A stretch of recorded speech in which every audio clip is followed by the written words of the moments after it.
E aí, meu povo, bora lá, minha gente, disposição para mais uma aula de zoologia dos invertebrados. Ei, olha para cá, olha para mim, vem comigo. Filoporífera, depois filoquinidária, agora a gente vai ver filoplatelmintos, que são os platelmintos, o tema da nossa aula de hoje. E aí, gente, direto ao assunto, aqui é assim, bora começar já caracterizando eles, olha para cá. Características gerais. Corpo achatado e plano. Tá no nome, pessoal. Plate significa plano, achatado. Helminths significa, expressa verme. Cuidado que verme é uma palavra utilizada de uso coletivo. Pode envolver também animais de outros grupos, de outros filos. Beleza? Vem para cá, olha só. São animais que possuem espécies de vida livre, como também parasitas. A gente vai ver no decorrer da aula isso. Atenção para cá, terceira característica. Deixa tudo o que tu estás fazendo aí, olha para cá. Terceira característica, simetria bilateral. Ei, lá nos quinidários, vamos relembrar, a simetria lá era radial. Aqui surge pela primeira vez nos platelmintos a simetria bilateral, no qual o animal ele possui dois lados simétricos. O lado direito é simétrico com o esquerdo, é idêntico. Essa característica, ela surge pela primeira vez, então ela é considerada um avanço, uma novidade evolutiva. Isso cai muito nas questões, atenta para isso. Perfeito? E toda novidade evolutiva traz benefícios para o animal. Que benefício no caso é esse aqui? A simetria bilateral, pessoal, permite uma maior mobilidade, mais eficiência no deslocamento, na movimentação no ambiente. Perfeito? Não esquece, gente, extremamente importante isso. Vem para cá. São triblásticos. Ei, bora! Quinidários eram o quê? Diblásticos. Possuíam dois folhetos embrionários, endoderme e ectoderme. Aqui surge um terceiro folheto, vem comigo, mesoderme. Então aqui eles deixam de ser diblásticos e passam a surgir animais que são os platelmintos pela primeira vez, sendo triblásticos, possuindo três folhetos embrionários. Perfeito? Também é mais um avanço que, minha gente? Evolutivo. Mais um avanço evolutivo. O surgimento da mesoderme vai trazer coisa que os outros animais não tinham, meu povo. Que era o quê? Vai trazer, olha o benefício aí do avanço evolutivo, da novidade evolutiva. Vai trazer um tecido muscular, vai trazer a presença de músculos que vai também facilitar a movimentação, a busca por alimento, tudo isso. Beleza? Não esquece isso. Importantíssimo. Vem para cá. As classes. São três classes que a gente precisa estudar. Turbelária, trematoda e cestoda. Primeira classe, a classe turbelária. Pessoal, essa classe envolve animais de vida livre. E aí esses animais possuem vida livre no ambiente aquático ou também podem possuir em terra firme. No caso, no ambiente terrestre, tem que ser um ambiente de terra firme úmida, certo? Muita atenção com isso. Tem que haver umidade. Os de ambiente aquático podem viver tanto na água salgada, marinhos, como também em água doce. Beleza? Vem comigo. Anatomia e fisiologia. Olha para mim. A gente vai estudar anatomia e fisiologia do filo toda a partir desta classe. Isso é o que os livros didáticos trazem. Então a gente aprende essas características anatômicas e fisiológicas pegando a planária como molde, como exemplo aí, certo? E as outras classes, Afonso? As outras classes a gente vai colocar daqui a pouco, no próximo vídeo, características que são particulares delas. Beleza? Então, dito isto, bora avançar. Está aqui o desenho, a ilustração da planária. A planária, ela tem a parte que a gente chama região ou face dorsal, que é a parte de cima, e essa planária aqui, ela está dobrada, minha gente. A gente tem a região ou face ventral, a região de baixo. Então você tem a parte de cima dorsal, a parte embaixo ventral. Para quem não conhece a planária, está aí, inclusive na tela aparecendo para vocês. Perfeito? A planária ela apresenta região anterior e apresenta região posterior. Na região anterior, a gente tem estruturas que nós chamamos de ocelos. São consideradas como se fossem olhos primitivos, certo? Inclusive, apresentam esses ocelos fotorreceptores neles. A gente vai falar aqui no sistema nervoso daqui a pouquinho mais sobre eles. Perfeito? Nós temos na região posterior o poro genital. A gente vai falar em reprodução melhor nesse poro genital. A gente tem aqui, olha só, a boca, na região mais próxima da região posterior, uma boca e uma faringe. Olha, esse tubo aqui nada mais é do que uma faringe protraída, que é uma característica muito marcante da planária. Protraída significa uma faringe que ela é lançada para o meio externo, para fora, certo? A gente vai falar daqui a pouquinho em sistema digestório. É só uma ideia geral aqui para vocês. Imaginem agora, gente, eu cortando aqui essa planária. Vamos imaginar que ela está aqui. Então, eu corto ela aqui, faço um corte e vocês vão ver ela assim agora, de frente. Certo? Esse corte vai ser visto de frente. É um corte transversal. Bora ver a ilustração como é que ela é por dentro. Vem comigo, olha para cá. Nós temos a camada mais externa, a epiderme. Essa epiderme aqui de cima é a epiderme superior. Aqui embaixo nós temos a epiderme inferior, pessoal. Essa epiderme inferior, a que fica aqui embaixo, ela está em contato com o substrato, com o local aqui, a terra, ou então o fundo do mar, de alguma água doce, algum manancial, enfim, certo? Essa epiderme inferior, observem que ela está cheia de quê? De cíliozinhos. Ela é uma epiderme ciliada. E ela também possui glândulas aqui, mucosas, glândulas que produzem, que secretam muco. Isso significa o que, Afonso? Vou te explicar agora. Olha só, se a parte de baixo está cheia de cílios, o que é que acontece? Essas glândulas que eu mostrei para vocês secretam, liberam esse muco aqui embaixo e os cílios ficam empurrando o muco. Isso facilita o deslocamento, o deslizamento da planária no ambiente onde ela está apoiada, perfeito? No substrato onde ela está presente. Então, repetindo, o muco junto com a movimentação dos cíliozinhos aqui, isso facilita o deslizamento, a movimentação do animal, no caso a planária. Perfeito? Então, falei da epiderme. Lembrando que a epiderme superior não tem cílios, beleza? Mais internamente, proveniente da endoderme, porque a gente não pode esquecer, a epiderme vem da ectoderme. A endoderme vai formar justamente quem? A gastroderme. Então, a gastroderme, ela está aqui, olha, mais interna, envolvendo, revestindo internamente quem? A cavidade digestória, que é essa aqui. Então, isso aqui eu não coloquei, mas isso aqui é, vou bagunçar um pouquinho aqui, a gastroderme. Acabei não colocando, vi agora, gente. Certo? A gastroderme. Perfeito? E aí, nós temos a gastroderme que veio da endoderme, a epiderme superior e inferior que veio da ectoderme, a mesoderme deu origem a quem, Afonso? O terceiro folheto que surge aí como novidade evolutiva, dá origem ao chamado mesênquima, vem? O mesênquima é todo esse espaço aqui, ó, cheio dessas células que nós chamamos células mesenquimatosas, certo? Ou células mesenquimais. Olha só, então todo esse espaço aqui é o chamado mesênquima. Esse mesênquima possui músculos aqui, longitudinais, músculos circulares também aqui na região. Mas o que a gente precisa saber é que esses músculos, eles são provenientes, e o mesênquima todo aqui, da mesoderme, certo? Então, basicamente é isso. A gente tem toda a estrutura interior aí, já vista, da planária aí, para a gente poder conhecer, certo? Bora lá, gente, avançar aqui para o próximo ponto.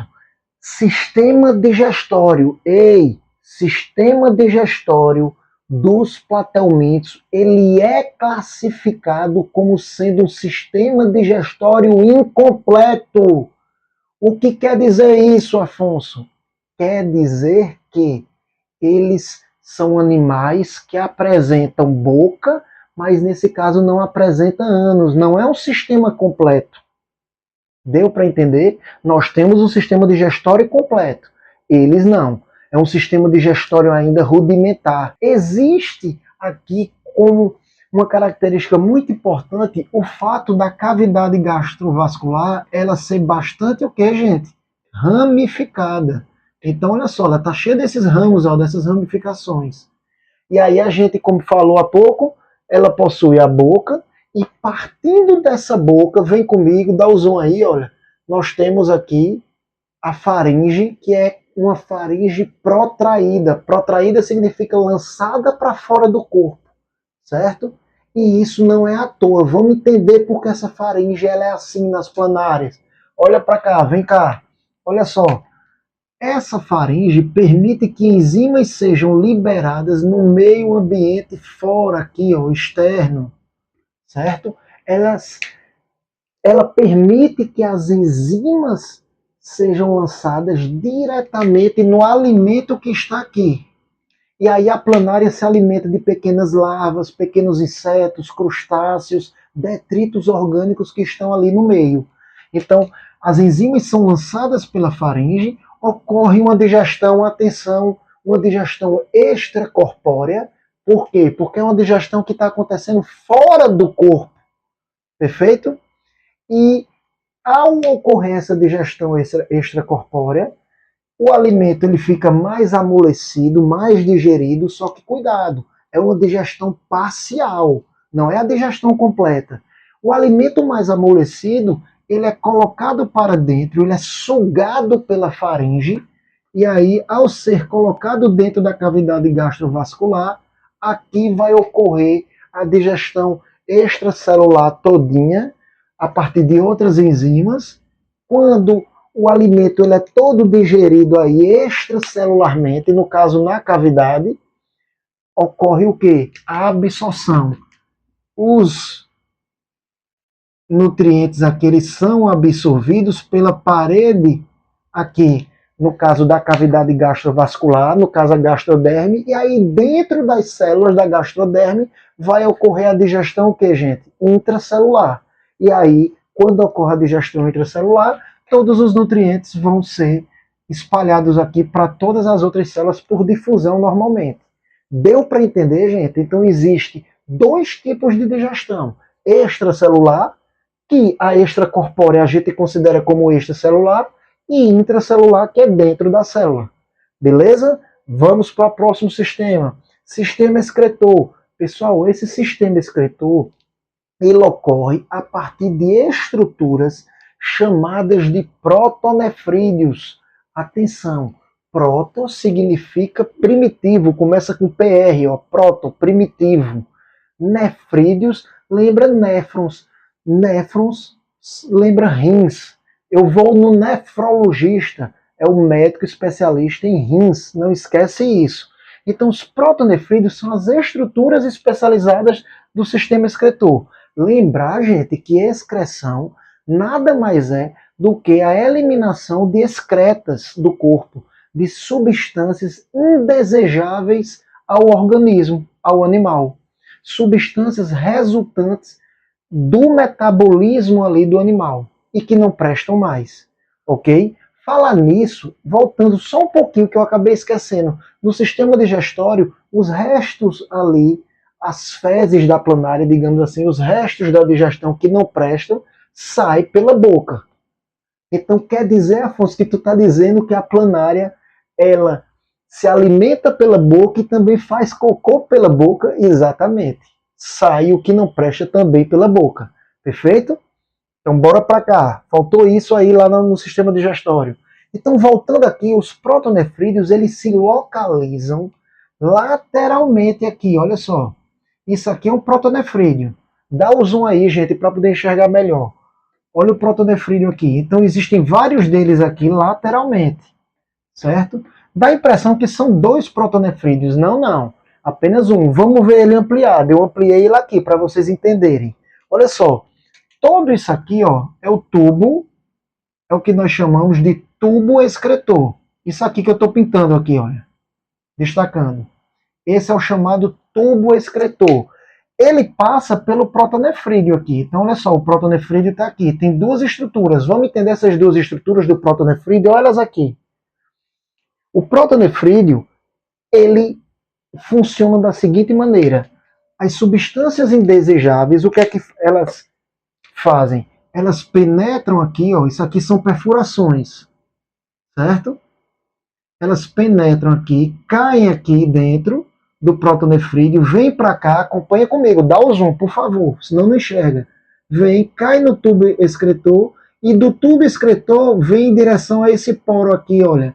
Esse poro aqui vai lançar essas substâncias, esses excretas que não prestam, para o meio de fora. Está lançando aqui, ó, o meio de fora. Esse poro aqui é chamado de nefridióporo. Eu escrevi aqui, ó, nefridióporo. Então, isso aqui é um nefridióporo, esse é outro. São porozinhos nas laterais, justamente nas laterais de quem? Da planária. Estão todos aqui nas laterais. Então, muita atenção, gente. Só mais uma vez. Aqui o protonefrídeo. As substâncias que não prestam entram dentro dele aqui, cai nessa tubulação, chega no tubo excretor e é eliminado pelo nefridióporo, certo? Mas para complicar um pouquinho a vida de vocês, infelizmente, mais informação, existem dois tipos de protonefrídeos, os chamados solenócitos, vai ser fácil entender isso, solenócito e as célula-flama. Solenócito é só lembrar, só, é aquele tipo de protonefrídeo que só tem um flagelo aqui dentro. Ele possui um flagelo e esse flagelo se movimenta, movimentando aqui, deslocando as substâncias indesejáveis, os excretas. Então, tem um flagelo só, é chamado de solenócito. É fácil. Quando tem vários flagelos, é chamado de célula-flama. É como se fosse uma célula maior, cheia de flagelos. Beleza, gente? Fácil de entender isso aí. Sistema excretor? Ok. Só lembrando o seguinte, a excreção também ocorre diretamente por difusão na pele. A planária, ela libera substâncias que não prestam, não só pelos protonefrídeos nas laterais, mas também diretamente pela pele. É uma excreção cutânea. Muito cuidado com isso, são esses dois tipos, certo? Vem para cá, sistema nervoso ventral. Ei, se é ventral, o sistema nervoso está em cima da planária ou embaixo? Logicamente, ele está todo embaixo aqui. E ele se caracteriza, ali no desenho, olha para cá, pela presença de dois gânglios cerebrais aqui, e partindo desses dois gânglios cerebrais, nós temos dois cordões nervosos longitudinais.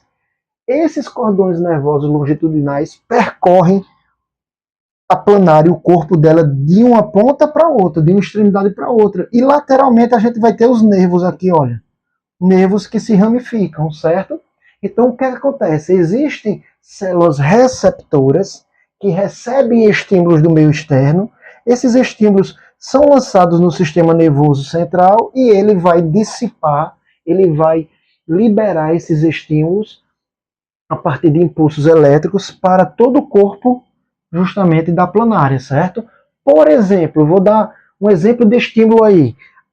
Aqui, os gânglios cerebrais, eles estão presentes aqui, olha, nos chamados ocelos. Eu disse a vocês no começo que os ocelos são fotorreceptores, ó. Recebem a luz aqui que pode vir a incidir neles. Então eles têm sensibilidade à luz. Quando ocorre a presença da luz, esse estímulo da luz, ao ser recebido por eles, por esses gânglios cerebrais lá dos ocelos, o que é que acontece? Esse estímulo, essa resposta é enviada para todo o corpo da planária. E aí ela não gosta da luz. Ela vem, se movimenta e sai para um lado oposto, certo? Então esse estímulo, essa movimentação da musculatura, no caso lá do mesênquima, essa musculatura recebeu um impulso nervoso que veio lá dos gânglios cerebrais dos ocelos, que foi o estímulo que veio no caso da presença de luz. Deu para entender isso, gente? E não esquece, o sistema nervoso é ventral. Ele é ventral, gente, por que na planária o sistema nervoso? Porque é aqui onde ele vai estar em contato direto com locais no substrato onde tem alimento disponível. Isso é uma das grandes vantagens de ser ventral. Perfeito, pessoal? Entendido isso, a gente puxa agora para sistema respiratório. Pessoal, não existe sistema respiratório nos plateumintos. Não existe nenhum elemento feito os protonefrídeos na excreção, feito a cavidade gastrovascular e a faringe no sistema digestório. Não existe sistema respiratório. O sistema respiratório ele é o quê? Ausente. E como é que acontece as trocas gasosas, Afonso? A respiração acontece diretamente pela pele. Entra oxigênio pela pele e sai o que, meu povo? Gás carbônico. Sai CO2. É uma respiração que nós classificamos como sendo o quê? Cutânea. Perfeito, pessoal? Deu para entender isso? Então, muitas dessas características aqui, elas são comuns também nas outras classes. A gente vai ver as outras classes e as características que a gente colocar delas, que a gente vai dar destaque, vão ser justamente características que possam diferenciá-las em relação à classe turbelária. Beleza? Então, bora lá, vamos avançar. Próximo vídeo, vamos que vamos. Então, bora lá, pessoal, vamos dar continuidade. Classe trematoda, os trematódios, como a gente costuma chamar. Essa classe, pessoal, não apresenta as espécies de vida livre, como a gente viu anteriormente. São espécies parasitas, e aí existem espécies ectoparasitas e endoparasitas. As espécies ectoparasitas, atenção, são aquelas que parasitam o hospedeiro estando na superfície externa do corpo desse hospedeiro. Já os endoparasitas são aqueles parasitas que vivem dentro do organismo do hospedeiro. Perfeito? Essa é a diferença. Então, os ectoparasitas aqui, trematódios, nós temos, por exemplo, as espécies do gênero Gyrodactylus, que são ectoparasitas de peixes. Vivem parasitando diferentes espécies de peixes, como, por exemplo, as carpas que a gente conhece, e eles vivem lá nas brânquias, pregado lá nas brânquias, na superfície das brânquias. Perfeito?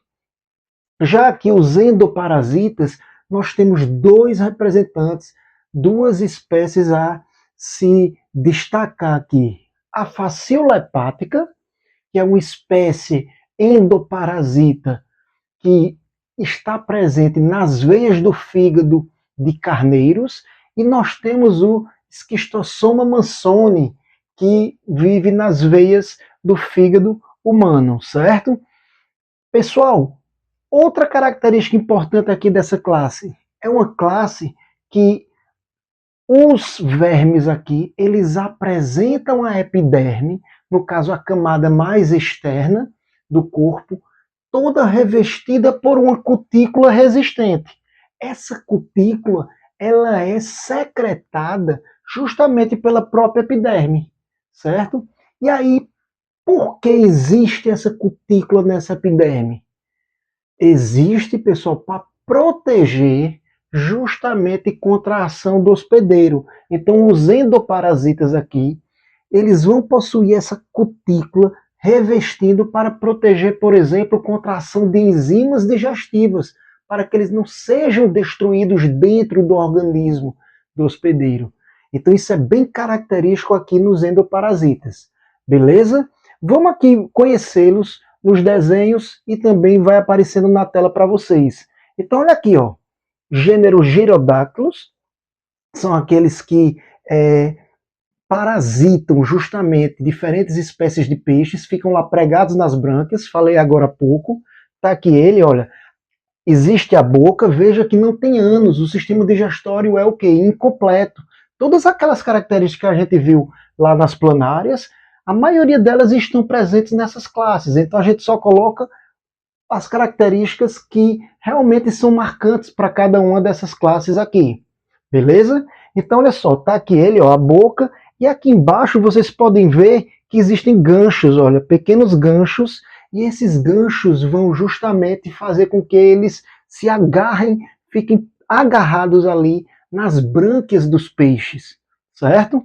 Aqui a gente tem a facíola hepática, presente no fígado de carneiros. Então ela tem a boca tem ao redor dela ventosa, e aqui na parte da extremidade anterior também existe ventosa aqui, certo? Essas ventosas também servem para aderir na parede lá do tubo digestório, no caso dos carneiros, principalmente na região do fígado, lá nas veias. E aí a gente tem mais um exemplo, no caso aqui não é um ectoparasita, é um endoparasita. Para cá, pessoal, o mais conhecido, Schistossoma mansoni ou Esquistossoma mansoni, tanto faz. Ele parasita o fígado humano, está lá presente nas veias da pessoa que é portador, certo? Nas veias do fígado. E aí existe o macho e existe a fêmea. Pessoal, observem, a fêmea aqui ela tem a boca, tem as ventosas aqui ao redor da boca, essa ventosa lateral aqui. Observem que a fêmea ela é bem fina. Inclusive, vou até consertar um pouquinho aqui. Ela é mais fina e mais comprida, gente. Ela é bem comprida, certo? Já o macho, olha aqui para baixo. O macho, você tem a boca das ventosas, ele é mais espesso. Veja que ele é mais largo do que a fêmea. Ele não é tão fino como a fêmea. E ele, atenção, possui uma estrutura muito característica dele, que diferencia ele em relação às fêmeas. A presença, olha, de um canal aqui chamado canal ginecóforo, certo? Pessoal, quando você consegue visualizar, diferenciar, distinguir o macho da fêmea, por exemplo, pela presença de um canal ginecóforo, nós temos aqui um caso de dimorfismo sexual, quando eu consigo diferenciar nitidamente quem é macho e quem é fêmea. Beleza? Entendido isso, esse canal ginecóforo serve para quê, pessoal? Serve justamente para a fêmea ela entrar nele aqui e ocorrer a cópula, gente. Então é a fêmea que vai atrás do macho. Entra, repito, nesse canal, fica toda dobradinha aqui dentro, e aí vai haver a cópula, aí a reprodução que a gente vai falar numa outra aula específica. Perfeito, pessoal? Deu para entender isso aqui? Sobre os trematóides, por enquanto, basta isso. Bora para cá avançar. Classe cestoda. Pessoal, essa classe, ela só vai ter o quê? Endoparasitas. E o principal representante aqui é a famosa tênia, ou solitária, né? Tênia, pessoal, no grego, significa fita. Tem um corpo com formato de fita, todo dividido, todo segmentado. E solitária, por que as tênias são chamadas de solitárias? Porque esses vermes, as tênias, apenas um único indivíduo, um único parasita, uma única tênia, vai parasitar o hospedeiro. Ela é capaz, atenção, a tênia, ela é chamada de solitária porque ela é capaz de, dentro do hospedeiro, produzir substâncias que vão inibir o crescimento de outros vermes. Então, ela fica lá dentro, parasitando o hospedeiro sozinha, solitária. Basicamente é por conta disso. Por isso esse nome. Perfeito? Então não há uma grande população. Se tivesse várias tênias, vários vermes, essa superpopulação ia culminar na morte do hospedeiro. E não é interessante para o parasita que o hospedeiro morra. Perfeito? Beleza? Existem duas espécies de tênias mais cobradas nas provas. A tênia sólio, Taenia sólio, nome científico, que tem o hospedeiro, o porco, e a Taenia saginata, que tem o boi como hospedeiro. A gente vai ver direitinho o tipo de hospedeiro lá em reprodução. Fiquem tranquilos, ok? Uma característica importante que eu coloquei, atenção, extremamente importante. Qual é o platelmito que não possui sistema digestório? Ora, pessoal, aqui tem sistema digestório. nessa classe. E na primeira classe que a gente viu, no caso lá na planária, nos turbelários, a gente também viu que existe sistema digestório. Aqui nas tênias não há sistema digestório, certo? Isso é uma adaptação positiva para ela, pelo estilo de vida que ela leva, que é justamente parasitando justamente nosso trato digestório. Então, a absorção dos nutrientes no trato digestório é direta. Os nutrientes, ela pega diretamente os nutrientes e absorve pela pele, certo? Por difusão, tranquilamente. Então, repito, não há sistema digestório na classe cestoda, nas tênias. Isso é extremamente importante, é uma característica muito peculiar, pessoal. O corpo da tênia, ele é dividido em escólex, que está presente na região ou na extremidade anterior do verme, e o corpo é todo dividido em pequenos compartimentos chamados de proglótides. Então, bora ver aqui. Olha para cá. Nós temos a tênia solium, que tem justamente a espécie que tem o porco como hospedeiro. A gente tem essa região aqui, chamada de escólex, que é como se fosse a cabeça do verme.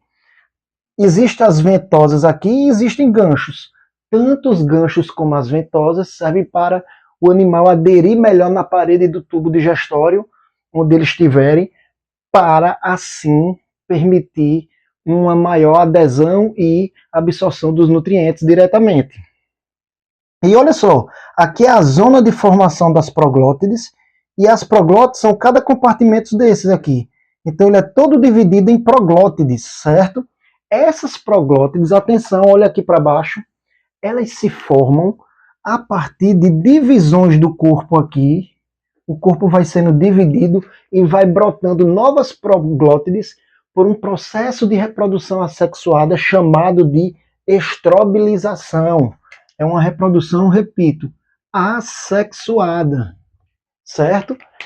À medida que vai se formando as proglótides, elas vão amadurecendo. E aí ela vai chegar no ponto de amadurecimento sexual, onde ela é capaz de produzir gametas tanto masculino como feminino. E aí vai ocorrer o quê? A autofecundação.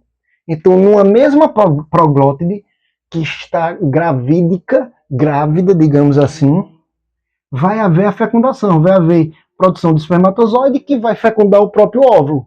Isso no mesmo indivíduo. Uma autofecundação. Beleza, gente? Assunto mais pra frente. Tô só dando spoiler, ok? Existem escólex diferentes, gente. Por exemplo, na Taenia saginata, olha o escólex como é diferente nessa espécie. É outra espécie e o escólex já não é o mesmo. Tem esse aqui, ó, esse formato, e tem as 4 ventosas aqui. Veja que não tem ganchos. Ao contrário daqui. Essa daqui ela é muito patogênica, porque ela tem ganchos e tem ventosas. Então ela vai ali realmente atrapalhar a vida do hospedeiro. No caso, aí, do portador, né? E nós temos, cadê? As espécies do gênero Dibotriocephalus, esse nome chato, mas não se preocupem com esse nome, gente. Fiquem tranquilos. Apenas é para a gente saber que existe um escólex assim, ó, que não tem nem ventosa, nem tem ganchos. Tem apenas um suco adesivo que facilita a adesão no trato digestório lá também do hospedeiro. Perfeito? São menos conhecidos, menos falados. Fiquem tranquilos. Ok, gente? Entendido tudo isso que eu falei aqui, então, pessoal, aqui a gente finaliza essa aula. A próxima aula, a aula já seguinte, a gente vai falar de reprodução dos plateumintos. Perfeito? Abraço a todos e até a próxima.